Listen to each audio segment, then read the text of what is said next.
He became the highest paid YouTuber in the world before he could even tie his shoes. But now, at nearly 14, he is trapped in a prison of his own success. This is the story of how Ryan's world went from innocent childhood play to something far more disturbing. What are we gonna get? I don't know. Who will you hatch? See, she doesn't even let him finish, and he was clearly about to say something there. Now Ryan is just being used as his puppet by his parents and managers to squeeze out the last bit of cash he's got in him, not just sacrificing his childhood in the process, but also his future. That control never ended, and now Ryan is paying the price socially. He has one of the biggest digital footprints of any teenager in history. The mockery has already started. Videos making fun of his recent content get tens of millions of views. 999,999? 1 million! Morning workout complete. I'm ready for superhero school. Bro's gonna run this channel till he is 95 years old. But how did the internet's most beloved child star become one of its most disturbing stories? On March 17th, 2015, 3-year-old Ryan Kaji sat on the floor, playing with a Lego train set while his mother filmed from behind the camera. Hi, Ryan. Hi, Mommy. Okay, what you want today? What toy you want today? What is your pick of the week? A Lego choo-choo train. A Lego choo-choo train? Uh-huh. That innocent moment would become the foundation of what's now a near 40 million subscriber empire, generating over 50 billion views. But nobody could have predicted that this moment would become the first brick in building one of the internet's most disturbing success stories. Just 4 months after the first upload, everything changed. On July 1st, 2015, they posted Giant Lightning McQueen Egg Surprise. It went viral, eventually crossing 1 billion views. From that point on, it stopped being a hobby. It was a business, and Ryan was the product. His mother uploaded 27 more videos that same month. Ryan, who had been casually playing with toys once a week, was suddenly being filmed almost every single day. The content became shorter, punchier, more optimized for maximum views. The family had tasted viral success, and they were addicted. His mother stated that Ryan himself, at age 3, asked to start a YouTube channel after watching other kids online. Ryan's been watching YouTube ever since he's little, and he started watching other kids on YouTube.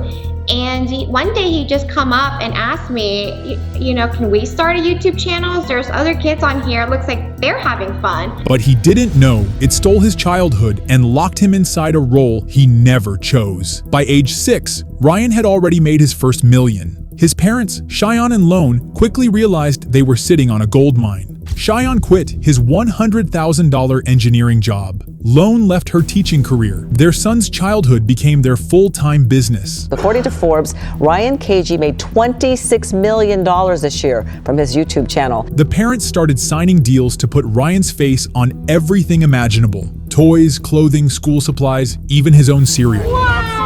It's funny sometimes when I see myself like at the store on the shelf.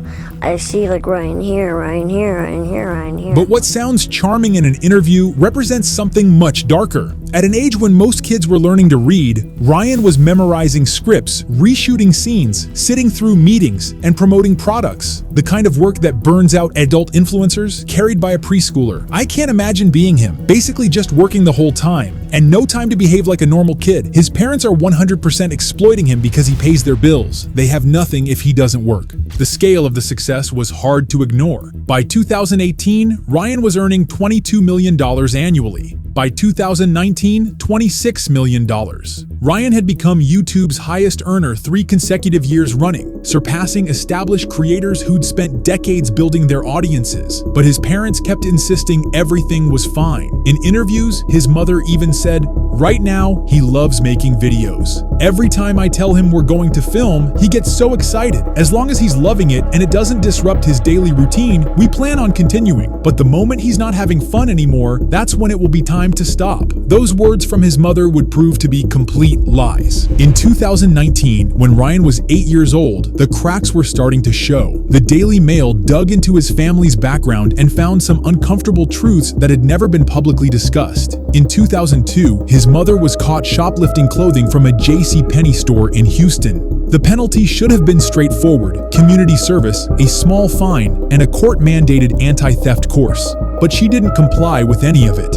A year later, she was arrested for violating probation and sentenced to 2 months in county jail. She served half that time. Most people would have forgotten about a minor shoplifting case from decades ago. But when you're using your child as the face of a multi-million-dollar business, your judgment and decision-making become fair game for scrutiny. It raised uncomfortable questions about the kind of people who were controlling Ryan's life and career. But that was just the beginning. In 2019, the Truth in Advertising organization conducted an investigation, and after analyzing hundreds of videos, they revealed a shocking truth. 90% of Ryan's videos contained undisclosed paid promotions. What appeared to be a child innocently playing with toys was actually a sophisticated advertising operation. Ryan ToysReview is being investigated by the Federal Trade Commission, who's accused the channel, specifically Ryan's parents, of subjecting preschoolers to ads disguised as toy reviews. The Federal Trade Commission took action, suing YouTube and Google for $170 million. The lawsuit argued that young children were being systematically exposed to advertising content they couldn't identify as advertising, a violation of basic consumer protection laws designed to protect vulnerable audiences. The platform was forced to implement sweeping changes, creating YouTube Kids as a separate app with stricter advertising policies. And now YouTube is spinning out YouTube Kids, a separate app,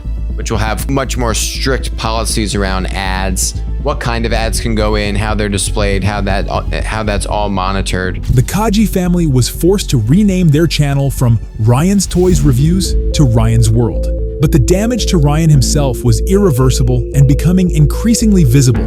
By 2020, Ryan was no longer the wide-eyed toddler the audience had grown up watching. He was older now, and it showed. The spark that once made the videos feel spontaneous had started to fade. Viewers began pointing it out. I feel bad for Ryan because his parents have been milking him too dry. Even at 13, Ryan was still dressed in cartoonish costumes, still reading lines written for a much younger child. And the channel kept going, like nothing had changed.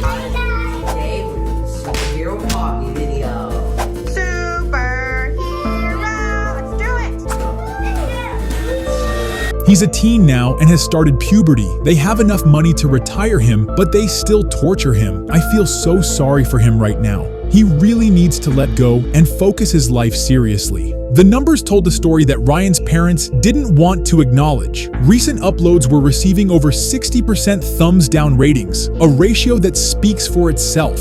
Comments have been disabled entirely because his parents can't handle the criticism anymore. What makes this even more tragic is watching how other kid creators handled growing up.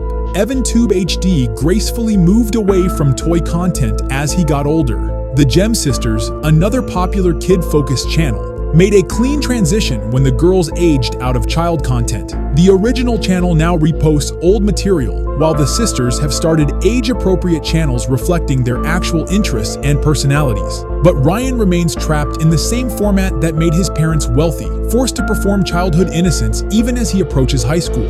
The business built around Ryan's childhood is massive. Their production company employs between 30 and 40 full-time staff, producing 10 to 20 videos each week across multiple channels. The total view count has passed 80 billion. There are toy lines, clothing deals, even a feature film. You're on track to be a teenage billionaire. How much does Ryan get to keep of all this? Oh, be careful, Ryan.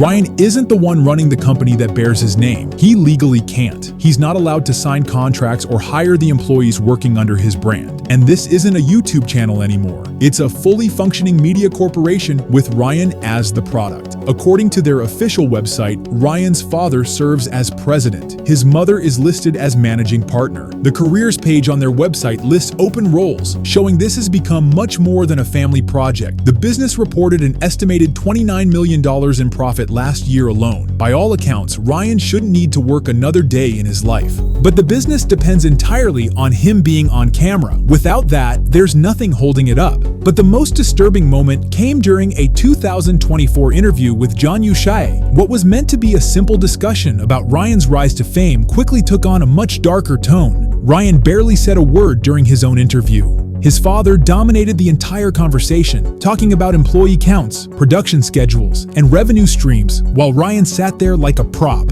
Even when they discussed Ryan's future, his dad spoke about him in third person, like he was describing a business asset. Ryan's turning 13 years old this year, so he's turning teenager.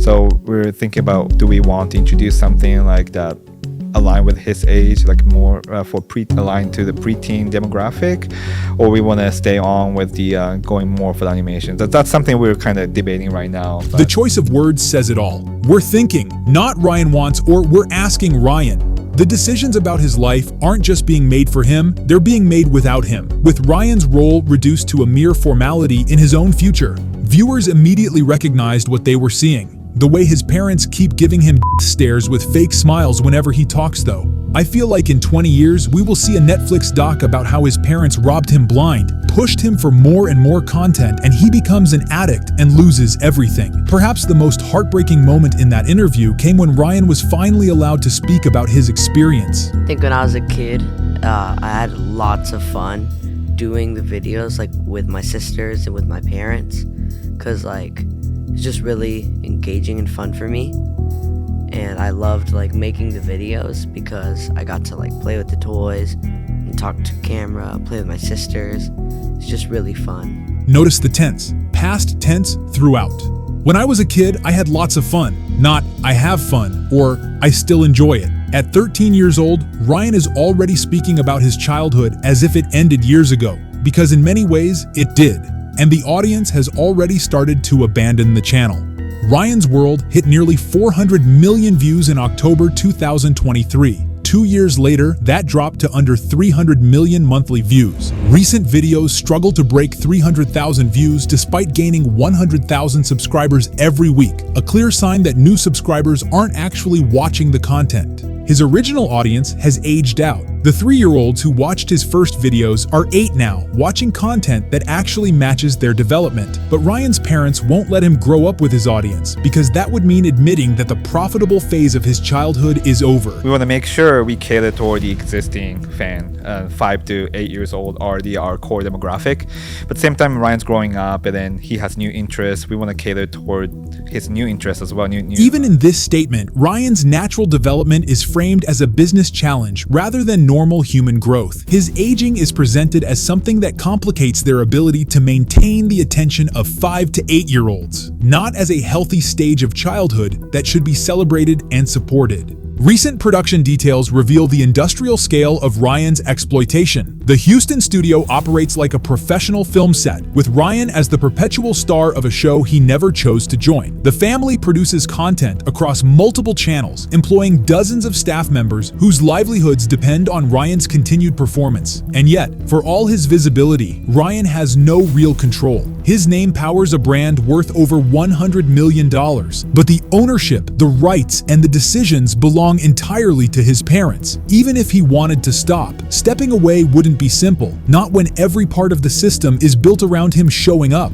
As Ryan approaches 14, the uncomfortable questions become impossible to avoid. How long can this continue? How much longer can parents force a teenager to perform the enthusiastic innocence of a preschooler? The parallels to other child stars who struggled with public transitions are impossible to ignore. JoJo Siwa built her brand around staying forever young, but when she tried to evolve, the backlash was hard. Neither her core audience nor adult viewers could fully embrace the change. Ryan seems to be on a similar path, stuck between growing up and holding onto a persona that no longer fits. The longer his parents resist letting him develop on his own, the harder it will be when the time comes for him to transition.